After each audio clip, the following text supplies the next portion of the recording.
हर हर महादेव. मी आत्ता बसलो आहे युनिव्हर्सिटी ग्राउंडला आणि आत्ता जस्ट 5 किलोमीटरची रनिंग करून वॉर्मअप स्ट्रेचिंग सिटअप्स मारून बसलो आहे.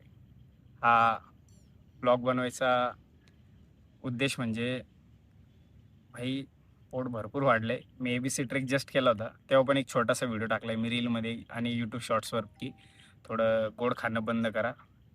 आणि हा मला अनुभव आला म्हणून मी रनिंग वगैरे लवकर शरीरावर काम करणं सुरू केलं. हा फक्त व्हिडिओ मला माझ्या फ्युचर सचिनसाठी आहे, की भाई थोडं तरी वजन कमी केलं, पोटामध्ये थोडा तरी बदल केला आणि जो स्टॅमिना म्हणा किंवा आपला प्राईम जो असतो ना प्रत्येकाचा प्राईम. आता मी 2017 कंटिन्यू रनिंग करत आलेलो आहे. 2017 ते 22पर्यंत मी कंटिन्यू रनिंग करत होतो. तेव्हा पण माझं फिजिक एकदम छान होतं. मला जे डिझायर्ड बॉडी होती तशी होतो. पण आता थोडं बेडअप झालो आहे. सो त्याच्यावर काम करणं चालू आहे.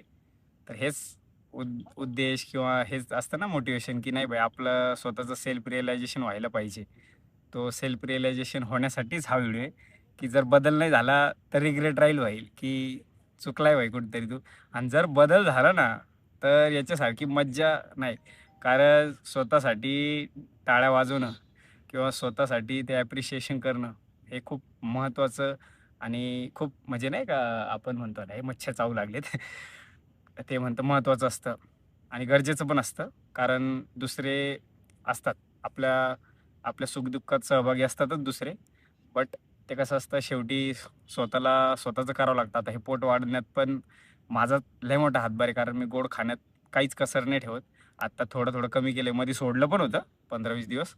बट मग ते सेम तसंच, की ते आहे जरा आवड गोड खायची. पण त्यात लिमिट नाही, त्याच्यामुळे जरा प्रॉब्लेम होतो. म्हणून थोडं शरीराकडं ते कुठेतरी ॲक्युमुलेट होतंय ना, तसं असं काहीतरी होतं ते. म्हणून आत्ता लय त्रास होतोय भाई रनिंग करताना. स्ट्रेच करतोय, खूप खतरनाक स्ट्रेच करतोय. म्हणजे पहिला दिवसच होता, तेव्हा 3-4 किलोमीटर पळालो होतो. त्याच्यानंतर कन्सिस्टंटली 5-5 किलोमीटर रनिंग करतोय. मध्ये आत्ता 10 किलोमीटर स्ट्रेच केलं होतं. मध्ये एक लेन्सकार्टची ऑफर होती, तेव्हा 12 किलोमीटर स्ट्रेच केलं होतं. सो चालू आहे, मेहनत करणं चालू आहे, स्वतःवर काम करणं चालू आहे आणि बदल पण होत आहे, चेंजेस पण दिसत आहे आणि हेच चेंजेस रोज मोटिवेट करते जगण्यासाठी नाही का. तर हेच हा व्हिडिओ आहे ना, हा तुम्हाला पण मोटिवेट करेलच, जे कोणी या क्षेत्रात आहे, म्हणजे रनिंग करणं म्हणा, स्वतःच्या बॉडीवर काम करणं म्हणा. कारण दुसऱ्या गोष्टी तर आपल्या सायमल्टेनियसली चालूच आहे. आपलं काम करणं म्हणा किंवा आपण ऑफिस जे असेल ते, जे तुम्ही क्षेत्रात असेल, जे तुमचं प्रोफेशन असेल ते. पण हे शरीराला पण देणं गरजेचं आहे नाही का. कारण हे पण गरजेचं आहे भाई, याच्याशिवाय तर नाही होणार ना, बरोबर की नाही.